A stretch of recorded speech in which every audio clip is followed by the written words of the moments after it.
خود یک لاین دیگه که ترسیم میکنیم به یک زاویه معین باشم. مثلا ما میخوایم با زاویه 45 درجه یک خط ترسیم کنم. خب کاری که میکنیم وقتی که میخواین شما یک خط به یک زاویه معین ترسیم کنین، از سمبل زاویه استفاده کنین. خب سمبل زاویه پهلوی حرف ام است در کیبورد.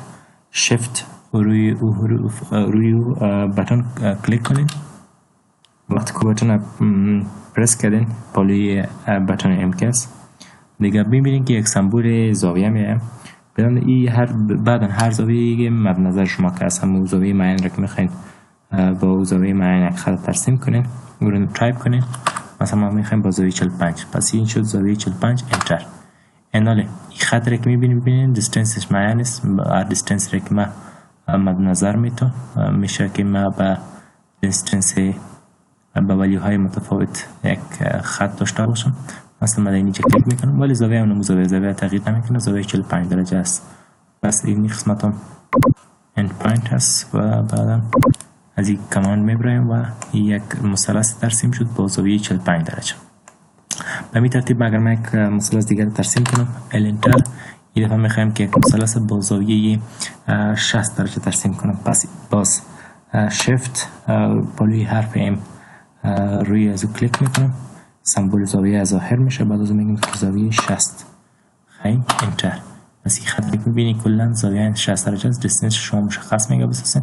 پس من این قسمت باشم بگیم اند پوینت و بعد از این میبریم. این مثلثی با زاویه 60 درجه ترسیم شد.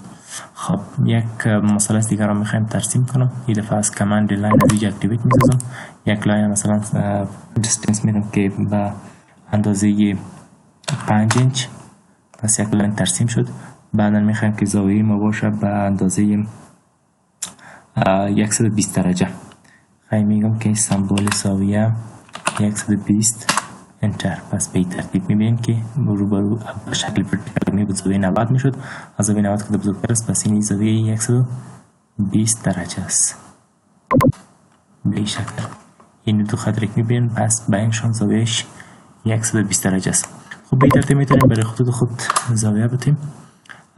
این موضوع زاویه شد و چیز دیگه که میتونیم این یک میتود شد که ما میتونیم زاویه معین به خطوط خود به این شکل با یک زاویه معین خطوط خود ترسیم کنیم. طریقه دیگه هم داریم. ما از پولر تریکینگ میتونیم استفاده کنیم. در قسمت استاتیکس بار تاگل اگر ببین این قسمت میبینید به نام پولر تریکینگ یاد میشه و شارکتش است F10. ما میتونیم با توسط F10 می اکتیو کنیم و همچنان میتونیم به قسمت استاتیکس بار بیم روی کلیک کنیم. این پولر تریکینگ آف شد. اگر پس رویش کلیک کنیم پولر تریکینگ آن شد. خب فایده از این چیز شما میبینید در بالا از این دراپ آیکون که است روی از کلیک کنین اینا رو ببینید زاویه 90 180 360 این زاویه هایی است که در این قسمت اگر ما یعنی این قسمت زاویه ها رو بر ما به شکل کوردینات میتن. چی معنی؟ به این معنی اگر من لاین اکتیویت کنم ببینید یک خط ترسیم کنم زاویه 90 میبینید یک گرین لاین بر ما میته. به این معنی که این زاویه 90 است و در این قسمت اسکرین رو ببینید به شکل 90 درجه نوشته شده و باز به این شکل که بیایم به این ترتیب ببینید این چون زاویه 180 درجه است زاویه 0 است. پس میبینید که به ما گرین لاین میته زاویه 0 و به این شکل میبینید زاویه 180 درجه است.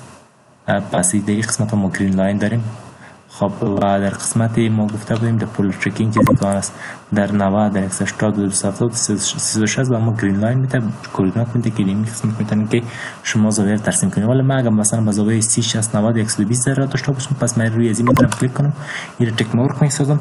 اینا را اگر ما یک لاین ترسیم میکنم مثلا ما میخوایم با زاویه 30 درجه پس در این قسمت ما ببینیم در زاویه 30 درجه ما یک گرین لاین میته یک اینستراکشن میته یک هدایت میته که به این شکل اگر شما خطا ترسیم کنید زاویه‌اش حتما 30 است. مثلا ما برای دیستنس میدم که خط ما باشه به اندازه 5 اینچ پس زاویه‌اش اینمی زاویه 30 درجه است. اینا رویش کلیک میکنم و از این کماند میبریم زاویه 30 درجه مثلث ما ترسیم شد. خب به این ترتیب از پولر تریکینگ میتونیم که زاویه های دیگه که مثلا زاویه‌ای که مثلا فرکانتی ما استفاده میکنیم از زاویه 45 90 اینی زاویه اگه مثلا ما استفاده میکنیم یا زاویه 18 36 زاویه‌ای که مثلا ما زودتر روی ازش استفاده میکنیم میتونیم از این پولر تریکینگ انتخاب کنیم. مثلا زاویه 15 و 30 ما زودتر کاربرد داریم استفاده میکنیم. پس پولر تریکینگ آن میکنیم وقتی که خط ترسیم میکنیم به این شکل میبینید در زاویه 45 ما گرین لاین میتونیم اینستراکشن در زاویه 30 درجه در زاویه 15 درجه چون این قسمت میبینید که در زاویه 15 30 و 45 60 گرین لاین داده میشه اینستراکشن است. این یک از فایده‌های یک فانکشن بسیار خوب از پولار تریکینگ است، ولی این زاویه 90 160 که است از پولار تریکینگ به شکل دیفالت است. پس من باز این زاویه را اکتیویت می‌سازم و مو شکل دیفالتش است. خب شارتکت شما گفتم F10 است. ببینید من اگر F10 را پرس کنم پس پولار تریکینگ آف میشه. اگر پس F10 را آن کنم پرس کنم پس پولار تریکینگ آن میشه.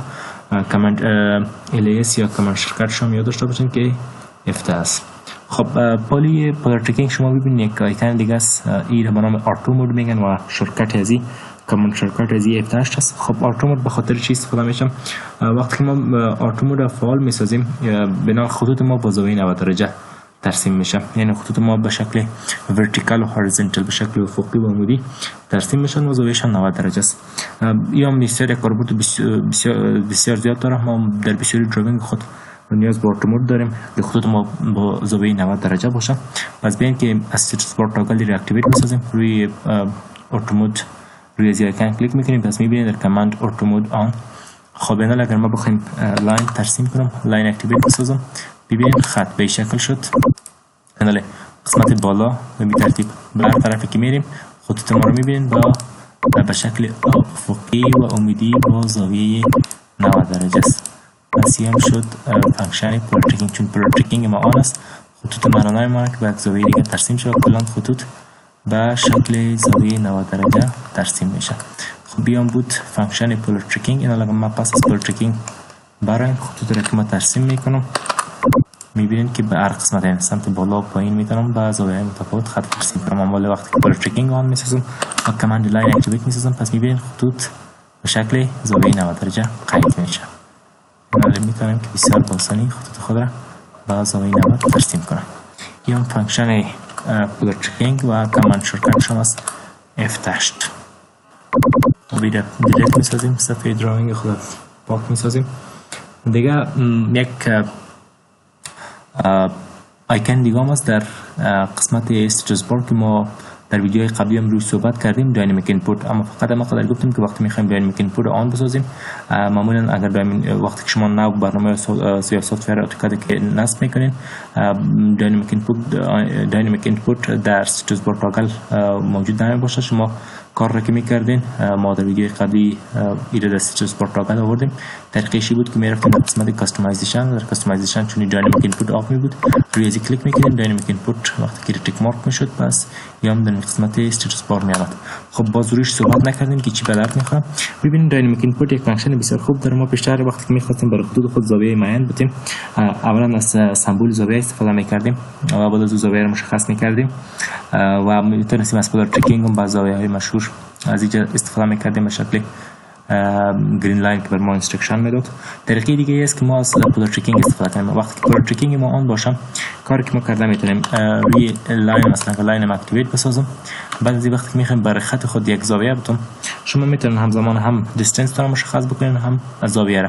مثلا ما میگیم که خط ما به زاویه به فاصله دیستنس ولیو ازی باشه 3 اینچ خاصی بدون انتر نکنین وقتی از اینکه شما میخواین که بر ازی شما زاویه شما مشخص کنید. پس بعد از روی تاب کلیک کنید.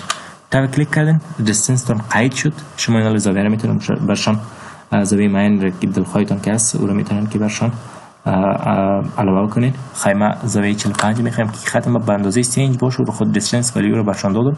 زاویه شو میخوایم قید بسازیم که زاویه 45 درجه باشه. خیلی زاویه 45 هم است. اینو انتر میکنم. اولا دیستنس دادم بعد از تاب اینو زاویه رو مشخص ساختم بعد از پرس انتر اینو ببینید این خط ما ترسیم شد. خط 3 اینچ است و زاویه‌ش هم 45 درجه. یعنی مگه اند پوینت کنم پس این مثلث ما مثلث با زاویه 45 درجه است. بنابراین ما میتونیم از داینامیک اینپوت زاویه را که میخوایم ترسیم کنیم بر زاویه‌ای که باشه. بسیار بسانه که بسیار داینامیک اینپوت آسان است. لاین انتر پس این طرف ما باز یک خط را ترسیم کنم. میخوایم به ترتیب دفعه به مثلا به اندازه 2 اینچ یک خط ما ترسیم شود. دو را گرفتم نوشته کردم بعد از انتر نمیکنیم. تاب میخوایم زاویه‌شو مشخص بسازیم مثلا با کدام زاویه مثلا با زاویه 89 درجه. تایپ انتر ببینید به این شکل یعنی به شکل معلوم میشه که شاید عمودی باشه زاویه 90 باشه ولی نه یک درجه کمتر است زاویه 89 درجه است. یک لاین دیگه هم ترسیم اگر کنیم به این شکل یک لاین ترسیم میکنیم. این ترتیب باز مثلا میگم که این خط ما باشه به اندازه 4 اینچ تب و اینالی هم میگم که زاویه ازی باشم مثلا زاویه 35 درجه. انتر. از میبینین این خط ما با این خط ایج زاویهش از 35 درجه. خب میتونیم توسط فشار دادن بتون تب زاویه دلخواه خود عد کنیم.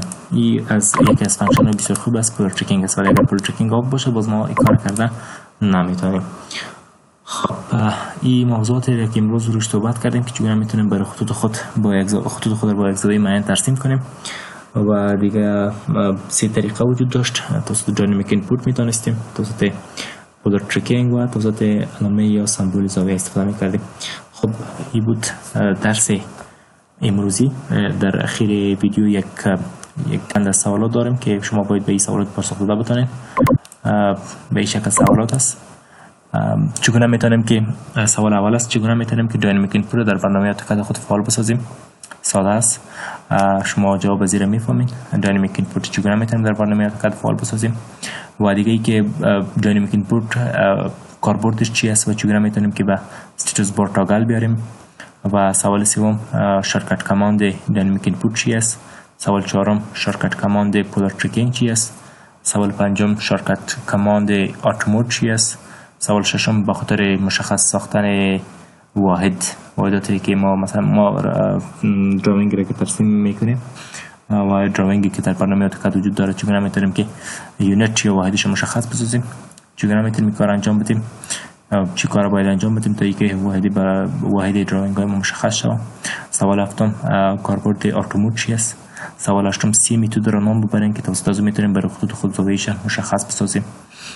که این سوال در این ویدیو مکمل روی ازی با تفصیل صحبت کردیم و به شکل عملی کار کردیم و سوالای قبلی میتونه که با سوالاتش به ویدیوهای قبلی ارتباط داره.